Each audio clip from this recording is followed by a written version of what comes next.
14주 강의입니다. 네, 벌써 14주네요. 이제 한 주만 더 하면 이제 우리 강의가 끝이 납니다. 우리 지난주에 기본 입자 공부했죠. 우리 현대 물리로 들어와서 미세계에 대한 법칙, 양자역학을 먼저 한 다음에 특수상대성 이론 배우고 이제 핵물리를 하고 기본 입자 공부한 다음에 핵물리와 기본 입자, 특수상대성 이론이 적용되고 알아야지 되는 분야였습니다. 그리고 일반 상대성 이론으로 들어갑니다. 이번 주에 일반 상대성 이론, 다음 주에 대폭발 이론, 다시 말하면 우주론 공부합니다. 일반 상대성 이론은 미시세계, 기본 입자, 핵물리 이런 거 공부하는데 전혀 필요가 없습니다. 놀랍게도 시간과 공간에 대해서 제대로 알려준 특수상대성 이론은 미세계에 꼭 필요한 거 있지만 일반 상대성 이론은 우리한테 무엇을 알려주냐면 이제 우주 전체를 알려주는 그런 이론이 됩니다. 그런데 이런 일반 상대성 이론을 공부할 때 무엇이 필요하냐면 우리가 뉴턴 역학 공부할 때 뉴턴의 운동방정식이 성립하는 기준계도 있고 성립하지 않는 기준계도 있다고 그랬죠. 성립하는 기준계를 관성계라고 그러고 성립하지 않는 기준계를 비관성계라고 한다고 했는데 이것이 바로 이제 일반 상대성 이론 공부할 때 필요합니다. 그래서 어땠냐면 우리 속도나 뭐 가속도나 이런 것들은 기준계에 따라서 다르고 거기에 덧셈 법칙이 성립됐죠. 그래서 A 기준계와 B 기준계에서 본 물체 C의 속도와 가속도를 VCA 이런 식으로 할 것 같으면 속도 덧셈 법칙은 뭐였습니까?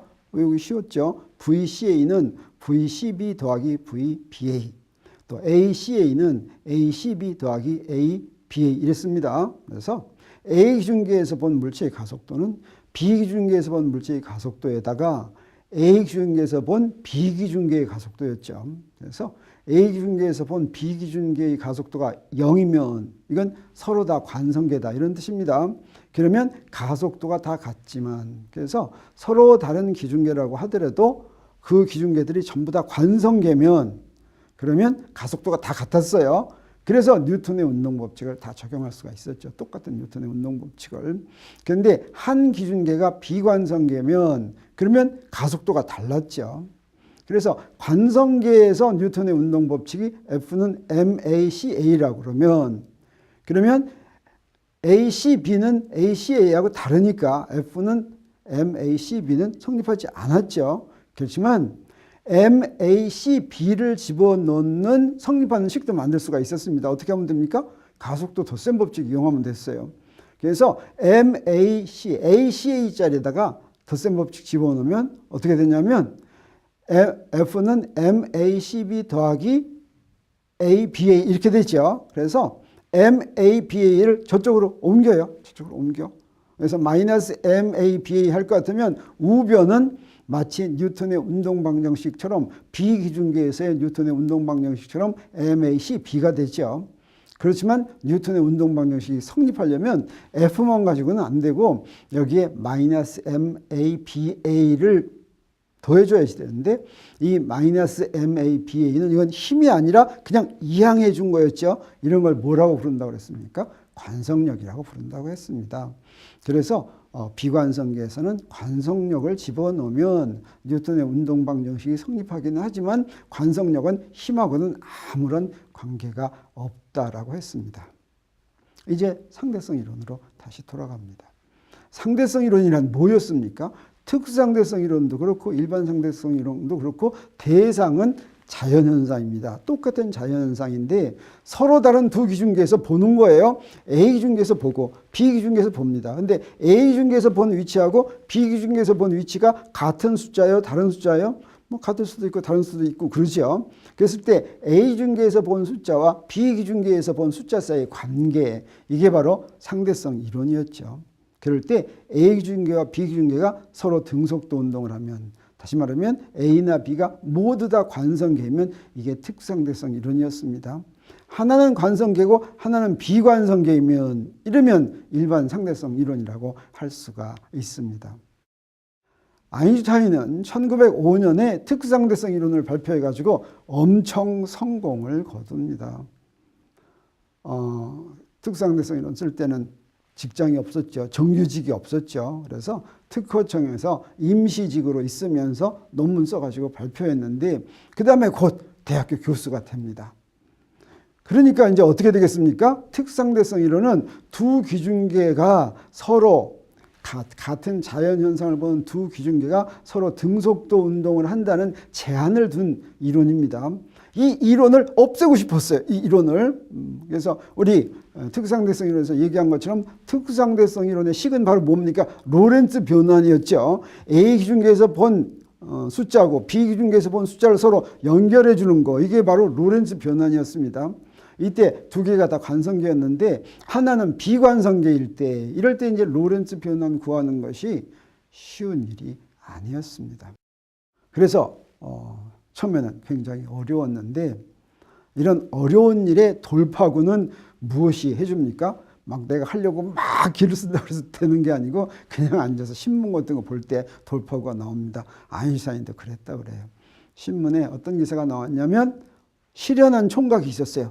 베를린에서 제일 높은 빌딩에서 떨어졌는데 뛰어내렸는데 죽지 않았어요. 그래가지고 인터뷰를 했다고 합니다. 근데 뭐 당시로는 베를린에서 제일 높은 빌딩의 층수가 3층이었대요. 그래서 뭐 살아남을 수도 있었겠죠. 그 인터뷰에서 뭐라고 그랬냐면 청년은 떨어지는 동안 아무런 힘도 느끼지 못했다고 얘기했습니다. 그건 느낄 틈이 없었겠죠. 뭐 느끼겠습니까? 정신이 없었다 이런 말일 텐데 청년의 이 말을 아인슈타인은 자기식으로 해석했습니다. 여기서 소위 일반 상대성 이론의 원리, 일반 상대성 이론 처음 시작할 때 동등원리, 일반 상대성 이론 하면 동등원리입니다. 동등원리를 깨닫는 계기를 만들었다라고 이야기되고 있습니다. 그래서 동등원리가 무엇인지 좀 봐야지 되겠어요. 특수상대성 이론에서도 그렇지만 일반 상대성 이론에서도 이 이론을 증명하기 위해서 실제로 실험할 수가 없습니다. 그래서 사고 실험을 합니다. 특수상대성 이론에서는 비치게 사고 실험했죠. 사고 실험이란 진짜 실험하지 않고 머릿속에서만 하는 것인데 그럴듯합니다. 네, 지금 이 일반 상대성 이론에 대한 사고 실험은 더 쉬워요. 동등원리란 지상에 놓인 관성계 A에서 일어나는 자연현상과 지상에 대해서 가속도 A는 마이너스 G로 가속운동하는 비관성계 B에서 일어나는 자연현상은 서로 구분되지 않는다라고 하는 것이 동등원리입니다. 자, 이 동등원리를 증명하기 위해서 한번 이렇게 생각하겠어요. 우주선이 지상에 지금 한 대가 이렇게 서 있어요. 그리고 또 하나는 지구에 대해서 저 우주 한복판에서 우주선이 가는데 어떻게 하냐. 중력의 방향은 밑으로 떨어지는 방향이죠. 그러니까 그 반대 방향, 더 멀어지는 방향으로 점점 더 빨리 가는데 얼마만한 가속도로 딱 중력 가속도 G로 점점 더 빨리 갑니다. 그리고 여기서 무엇만 보냐면 뭐 어려운 거 보지 않아요. 그 우주선에서 돌멩이를 하나 떨어뜨립니다. 물체를 하나 떨어뜨려요. 그러면 지상에 있는 우주선에서 물체를 떨어뜨리면 어떻게 되겠습니까? 네, 물체를 떨어뜨리면 밑으로 떨어지는데 가속운동을 하면서 그 우주선에서 보면 모든 운동은 바로 그 기준계에 대해서 얘기한다고 그랬죠. 지상에 정지하고 있는 우주선에서 보면 밑으로 가속운동을 하는데 어때요?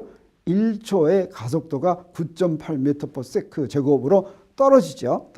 그러면 우주 한복판에서 쫙 움직이는 우주선에서는 어떨까? 우주 한복판이란 무엇을 얘기하냐면 별들이 아주 멀리 있어서 전혀 중력 영향을 안 받는다 라고 하는 데입니다.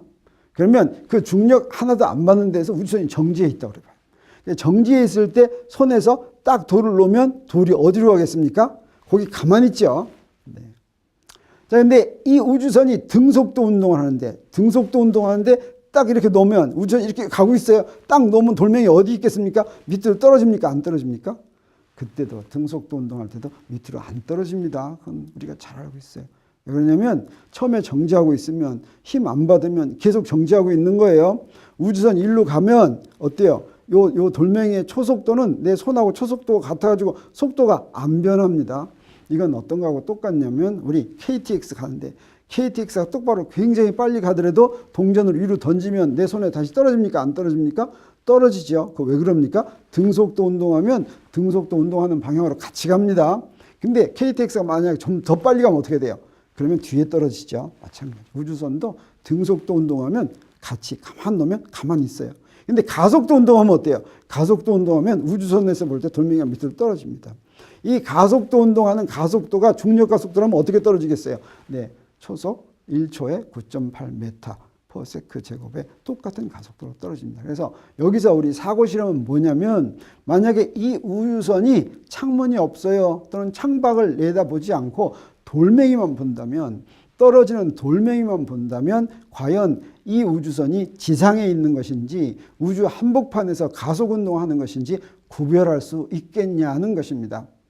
자, 구별할 수 없겠다. 우리 생각하면 이거 도저히 똑같죠. 떨어지는 거 똑같은데 떨어지는 것만 보고서 구별할 도리가 없죠. 네, 구별할 수가 없다라고 하는 것입니다. 그러면 그 얘기는 뭐냐면 왜 떨어지냐면 A 기준계에서는 물체에 중력이 작용하기 때문에 떨어집니다. B 기준계에서는 물체에 중력 작용합니까? 안 합니까? 작용하지 않죠. 우주 한복판에 있으니까. 근데 이게 떨어지는 것을 설명하려면 네, 비기준계의 그 우주선은 거기다 기준계를 해놓으면 비관성계죠. 그래서 뉴턴의 운동법칙 쓸 수가 없죠. 뉴턴의 운동법칙 쓰려면 뭐라고 얘기하면 됩니까? 그놈한테 관성력이 작용하면 된다. 이렇게 얘기하는 거죠. 그래서 물체에 관성력이 작용한다라고 얘기하면 됩니다. 근데 우리 이거 두 개를 구별할 수 없다라고 하는 이야기는 뭐냐면 중력이 작용하는 거하고 관성력이 작용하는 것을 구별할 수가 없다. 둘 같다고 생각할 수 있다라고 하는 것입니다. 근데 실제로 이런 우주선으로 지금 우리 실험할 수 있습니까? 지금도 이건 하기 어려워요. 지금도 우리 지금 태양계 바깥으로도 못 나가죠. 그래서 이런 실험하려면 어디서 해야지 되겠어요? 지상에서 해야 되겠죠. 네, 이거 가능할 것 같습니까? 안 가능할 것 같습니까? 네, 조금 더 이야기 들어보세요.